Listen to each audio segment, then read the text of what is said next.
Tapi di depan mereka ada persimpangan, dan untuk masuk ke jalan tol itu mereka harus berbelok kanan. Nah, di sini bagaimana sebuah bus yang harus ngebut, namun juga harus berbelok tajam ke kanan. Halo semua, bagaimana kabarnya? Semoga selalu tetap dalam keadaan enjoy.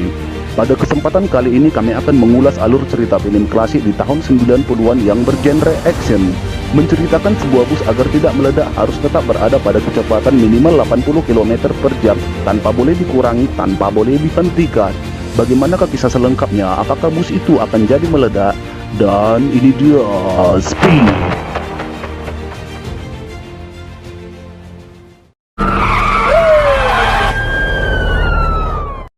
Cerita pun diawali dengan kedatangan satu tim pasukan kepolisian khusus LAPD SWAT ke sebuah gedung pencakar langit yang tingginya mencapai puluhan tingkat.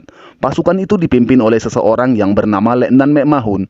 Beliau pun kemudian menjelaskan kepada semua pasukannya bahwa beberapa menit yang lalu telah terjadi ledakan di gedung itu, di mana ledakan itu tepatnya berada pada sebuah lift, yang ternyata lift tersebut telah disabotase oleh seseorang dengan tujuan menyandra orang-orang yang sedang berada di dalam lift itu dan meminta uang tebusan sebanyak 3 juta US dollar dalam tempo waktu 1 jam. Jika permintaan itu tidak dipenuhi, maka bom kedua yang ternyata telah dia pasang di rem darurat lift itu akan dia ledakkan. Ternyata ledakan tadi belum membuat lift itu terjatuh sampai ke lantai dasar bangunan itu, karena rem daruratnya masih bekerja secara otomatis. Namun, orang-orang yang berada di dalamnya masih terkurung tanpa bisa berbuat apa-apa. Selesai menjelaskan dan menyusun strategi, semua personil pun dikerahkan dengan tugasnya masing-masing. Dan ini dia, Jet Raven dan seorang lagi rekannya bernama Hal Temple.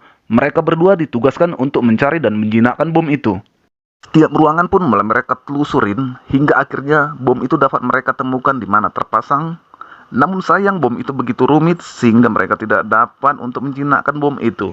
Lalu penelusuran pun dilanjutkan hingga sampai ke bagian atap bangunan itu.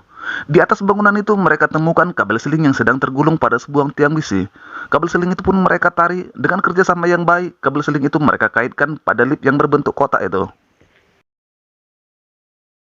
Namun apa yang terjadi? Baru saja selesai mereka mengkaitkan kabel seling itu di lift tersebut, tiba-tiba sebuah ledakan terjadi, yaitu ledakan yang menghancurkan rem darurat di lift tersebut, sehingga lift tersebut menjadi terjatuh. Akhirnya tergantung-gantung oleh kabel seling itu. Melihat keadaan lift yang saat itu sedang tergantung-gantung berada di bawah posisi mereka, lalu mereka pun bergegas menuruni beberapa lantai bangunan itu. Di dinding kontrol yang bisa dibuka dan ditutup, dari situ pun mereka dapat menggapai lift yang saat itu sedang tergantung-gantung itu. Pintu lift itu pun berhasil mereka buka walaupun dengan secara paksa. Kemudian dengan cepat mereka mulai mengeluarkan orang-orang yang terkurung di dalamnya secara satu persatu. Dan di saat orang yang terakhir baru saja dikeluarkan, lift tersebut pun langsung terjatuh. Hingga akhirnya semua orang yang terkurung di dalam lift itu dapat mereka selamatkan tanpa satupun yang terluka. Beberapa hari pun telah berlalu. Ternyata di kediamannya, sang peneror bom merencanakan tindakan kejahatan selanjutnya. Di pagi hari yang indah, kala itu Jet Raven baru selesai mengopi di warung langganannya. Dan di jalanan tepat di depan warung itu, ada sebuah bis yang baru saja akan hendak beroperasi. Namun seketika bis itu langsung meledak tanpa tahu apa penyebabnya, hingga membuat si Jet Raven langsung terkejut. Ledakan yang besar itu membuat bis tersebut hancur porak-poranda, sehingga sang pengemudi bus tersebut tidak bisa lagi diselamatkan. Namun sayup-sayup terdengar suara deringan telepon yang berasal dari telepon umum yang berada di sekitar lokasi itu.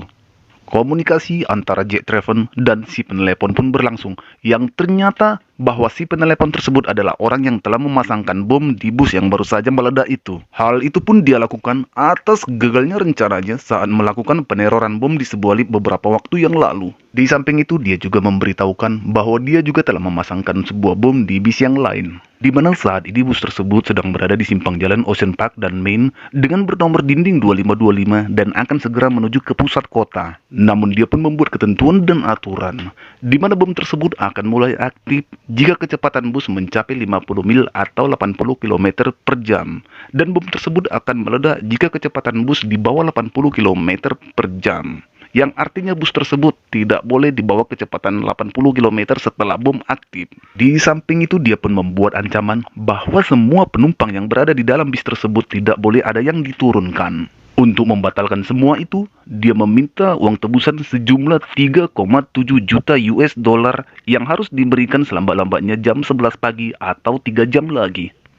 Singkat cerita, dengan mobilnya, Jack Traven pun langsung mencari dan akhirnya dapat menemukan bus tersebut yang sedang berada di tengah kemacetan di kota itu. Dengan berlari, dia mengejar bus itu, namun bus itu keburu pergi dengan cepat, sehingga bom tersebut pun menjadi aktif. Hingga akhirnya, dengan terpaksa menumpangi mobil seseorang, dia pun mengejar bus tersebut, lalu berusaha untuk memberitahu kepada pengemudi bus itu.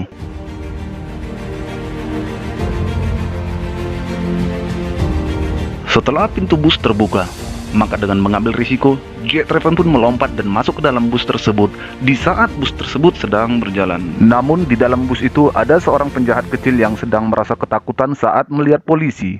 Dia lalu mengarahkan senjatanya kepada Jack karena menduga dia akan ditangkap. Tapi seketika ada penumpang lain yang langsung memegangi dia sehingga dia pun meronta. Dan tanpa sengaja, senjata dia pun meletus hingga mengenai si pengemudi bus. Kemudian dengan cepat, Jack Traven melumpuhkan dan memborgol penjahat kecil tadi. Namun saat itu keadaan bus sudah mulai oleng. Beruntung ada seorang penumpang wanita yang bernama Annie langsung mengambil alih kemudi bus tersebut. Si pengemudi yang terluka pun dipindahkan ke bangku penumpang. Lalu Jack mulai menjelaskan kepada mereka semua mengenai keadaan yang sedang terjadi saat itu. Untuk selanjutnya menuntun Annie mengemudikan kendaraan tersebut di jalanan yang sedang padatnya kendaraan. Kemudian, sementara waktu situasi dapat terkendali. Lalu tak lama, Jack Traven pun menghubungi Harry dengan telepon selulernya untuk memberitahu situasi dan keadaan yang sedang terjadi di saat itu. Dengan dipandu Harry, Jack Traven pun mulai memeriksa bagian bawah bus. Hingga akhirnya dia melihat bom yang sangat besar berada di bawah bus itu. Di mana dia menduga jika bom itu meledak akan menimbulkan lubang yang sangat besar di tanah. Dari pengamatannya, bom itu menggunakan 3 pemicu dan remote seluler. Tapi anehnya, bom itu menggunakan arloji atau jam tangan yang bertalikan emas sebagai pengatur waktunya. Hal itu membuat kedua polisi ini menjadi bingung. Sementara itu, Annie mulai kewalahan mempertahankan kecepatannya karena padatnya kendaraan di jalanan kota besar itu. Sehingga dia mulai menyenggol, menyerempet, menabraki kendaraan yang ada di depannya, menabrak rambu pembatas jalan, dan menerobos lampu merah. Kejadian hari itu diliput oleh media televisi, sehingga membuat si peneror bom dapat lebih leluasa memantau keadaan, serta sekalian mengawasi mereka dari layar kaca TV-nya yang berada di tempat persembunyiannya. Sementara itu, Letnan McMahon yang datang mengendarai sebuah helikopter telah berada di atas mereka, lalu menelepon Jack untuk menuntun mereka sepanjang perjalanan, dan berencana mengarahkan mereka untuk masuk ke jalan tol agar bebas hambatan. Disertai dengan kedatangan polisi lain yang mengendarai mobil dan sepeda motor untuk mengawal mereka sepanjang perjalanan. Tapi di depan mereka ada persimpangan, dan untuk masuk ke jalan tol itu mereka harus berbelok kanan. Nah, di sini bagaimana sebuah bus yang harus ngebut, namun juga harus berbelok tajam ke kanan. Singkat cerita, bus yang mereka kemudikan itu pun berhasil mereka bawa ke jalan tol, dan itu membuat keadaan mereka saat ini mulai sedikit nyaman. Karena jalan tol itu baru saja selesai dibangun, dan belum diresmikan untuk dipergunakan, sehingga membuat kendaraan yang lain belum ada masuk dan berjalan di sana.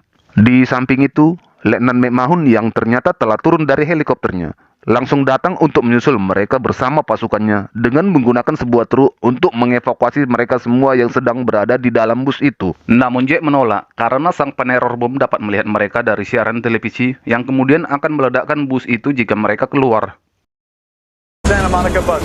Di saat bersamaan, si peneror bom pun menghubungi Jack, dan Jack Traven pun meminta agar dia diizinkan untuk diperbolehkan menurunkan si pengemudi bus yang sedang terluka karena terkena tembakan. Namun kemudian, secara diam-diam ada pula seorang penumpang wanita yang bernekat ingin ikut keluar, dan alhasil salah satu bom yang terpasang di bus itu meledak yang mengakibatkan si wanita tersebut tewas seketika. Tanpa bisa menolong, mereka pun berupaya untuk tetap menjalankan bus itu. Dan baru diketahui, sekitar 5 km lagi di depan mereka, ada celah di jalan tol itu sepanjang 15 meter, yang ternyata pembangunan jalan tol itu belum selesai semua. Akhirnya, dengan penuh keyakinan yang sangat pasti, Jack Traven pun meminta Annie untuk menambah laju kecepatan bus tersebut, agar mereka dapat melompati celah yang sepanjang 15 meter di jalan tol itu. Hingga saatnya tiba, bus itu pun melompat bagaikan pesawat terbang yang akan lepas landas dan mendarat pula dengan mulus di seberang.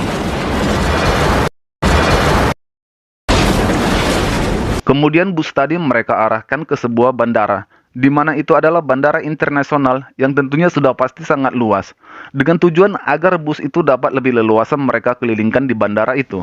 Selama berkeliling di bandara itu, Jack Treven membuat penawaran kepada si peneror bom, agar dia diizinkan turun untuk menyiapkan uang tebusan sesuai permintaannya, sehingga tidak ada lagi orang yang akan menjadi korban selanjutnya. Tapi setelah berada di luar, tim kepolisian itu merencanakan siasat baru, di mana kemudian Jack Treven akan masuk ke bawah bus dengan menggunakan sebuah alat untuk meletakkan tubuhnya, yang dapat membawa dia bisa masuk ke bawah bus itu walaupun bus tersebut sedang berjalan. Berada di bawah bus yang sedang berjalan memang suatu hal yang nekat seperti yang dilakukan oleh Jack Treven, dan sedang berkomunikasi pula dengan Harry untuk dibantu menjinakkan bom tersebut. Ternyata di markas kepolisian sedari tadi Harry Temple beserta rekannya mencari tahu informasi tentang si pelaku, dan usaha mereka pun mulai membuahkan hasil. Di mana telah diketahui bahwa si pelaku bernama Howard Payne, mantan anggota tim khusus regu penjinak bom kepolisian Atlanta yang telah pensiun sekitar 5 tahun silam dan saat ini bertempat tinggal di kota itu. Lalu, Harry beserta rekannya berencana untuk melakukan penangkapan, dan hal itu sebelumnya dia beritahukan kepada Jack Treven. Treven yang mendapatkan kabar baik itu merasa lega, namun tiba-tiba alat yang dia pakai membentur sesuatu sehingga membuat dia tanpa sengaja membocorkan tangki bahan bakar dan harus dibantu oleh beberapa penumpang untuk bisa masuk kembali ke bus itu. Di lain tempat, Harry yang mendatangi alamat Howard Payne ternyata sudah sampai di rumah itu dan langsung menyerbu masuk ke dalam. Tapi ternyata sebuah bom sudah dipersiapkan untuk sebagai jebakan. Ledakan besar pun terjadi yang menewaskan Harry dan beberapa rekannya. Kembali ke Treven yang sudah berada di dalam bus. Kemudian dia mendapat kabar langsung dari si pelaku mengenai tewasnya Harry. Ternyata jam tangan yang berada di bom itu sengaja dibuat untuk mengarahkan pelacakan polisi sehingga datang ke rumahnya yang telah kosong agar terkena jebakan. Selanjutnya memerintahkan Treven agar menaruh uang tebusan itu ke dalam tong sampah yang berada di depan sebuah gedung yang bernama Pershing Square. Jika setelah jam 11 uang tebusan itu tidak diberikan, maka dia bersama penumpang lain serta cewek Wildcats yang menyetir bus itu akan tewas. Untuk kita ketahui sedikit dari kata-kata Wildcats inilah nanti Jack Treven akan mendapatkan sebuah petunjuk. Tewasnya Harry Temple membuat Jack Treven menjadi putus harapan. Ditambah lagi dengan beberapa penumpang yang tak berdosa yang sedang terancam jiwanya, mereka semua menaruh harapan penuh kepada dirinya. Keadaan mereka saat itu memang sangat terjepit. Belum lagi tangki bahan bakar yang sedang bocor, membuat persediaan minyak telah menipis. Akankah mereka semua menjadi korban di dalam bus itu? Atau haruskah uang tebusan itu diberikan kepada si pelaku? Di tengah rasa putus harapan itu, Jack Treven terlihat hanya bisa terbengong, dan hal itu dapat kita lihat ketika dia sedang terdiam untuk beberapa saat sambil memandang jaket ini. Ternyata, atribut Universitas Arizona yang tertempel di jaket itu menjadi pusat perhatiannya. Kemudian dia teringat dengan ucapan si pelaku yang menyebut cewek Wildcats. Seperti yang dijelaskan tadi, kata-kata Wildcats itulah yang akan memberikan petunjuk kepadanya. Dia pun langsung teringat dengan nama sebuah tim sepak bola. Ternyata, Wildcats itu adalah sebuah nama tim sepak bola, yang nama lengkapnya Arizona Wildcats. Lalu, apakah hubungannya? Jack Treven pun menyimpulkan bahwa atribut Arizona itulah yang membuat si pelaku mengucapkan kata-kata Wildcats. Sehingga dapat disimpulkan bahwa si pelaku dapat melihat atribut Universitas Arizona itu. Dari situlah dia mulai mencurigai bahwa di dalam bus itu ada terpasang kamera pengintai untuk melihat mereka semua yang berada di dalam bus tersebut. Kemudian secara perlahan dia pun mulai mencari, dan ternyata benar. Ditemukanlah satu kamera pengintai yang dipasang secara tersembunyi di depan bus itu. Dan kamera itu hanya bisa untuk melihat mereka, namun tidak bisa untuk mendengarkan suara mereka. Untuk selanjutnya, Treven dan Letnan McMahon pun mulai merencanakan sesuatu. Lalu Letnan McMahon meminta kepada penyiar berita yang sedang meliput kejadian itu untuk menyadap gelombang wahab dari kamera pengintai tadi. Kemudian merekam adegan yang ada di kamera pengintai itu selama 5 menit. Lalu rekaman tadi disiarkan secara berulang, agar si pelaku hanya bisa melihat adegan yang terekam tadi dari layar TV-nya. Sehingga dia tidak tahu apa sebenarnya yang sedang mereka lakukan di dalam bus itu. Selanjutnya, evakuasi pun dilakukan. Mereka satu persatu diseberangkan ke bus lain yang sudah berada di samping bus mereka. Namun, Treven dan Annie harus keluar dari lubang panel yang berada di lantai bus tersebut. Sementara bus itu terus berjalan di area bandara itu hingga akhirnya menabrak sebuah pesawat dan terjadilah ledakan yang sangat dahsyat.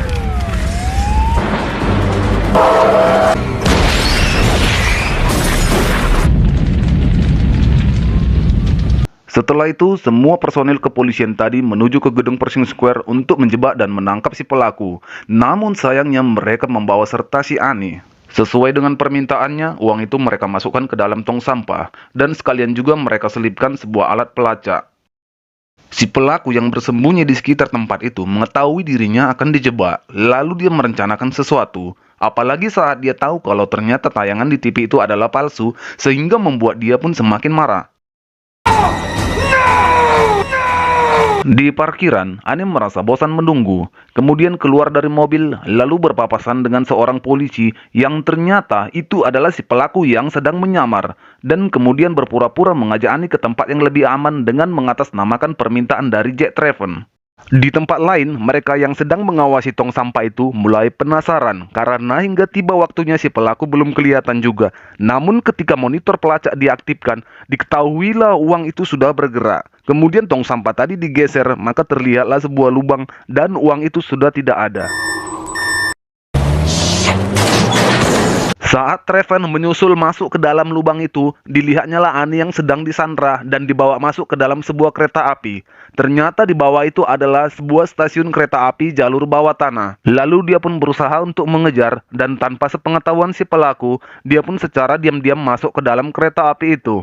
Kemudian di dalam kereta api itu, dilihatnya lah keadaan Annie yang sangat memprihatinkan, di mana tangannya saat itu sedang terborgol pada sebuah tiang besi dan seluruh tubuhnya dipasangi dengan bom. Sementara, si pelaku saat itu sedang menembaki si pengemudi kereta, hingga sebagian pelurunya merusak perangkat elektrikal kereta itu. Agar tidak diketahui, Treven mencoba naik dan merayap di atas kereta itu. Akan tetapi sebuah lampu syarat hampir membentur kepalanya.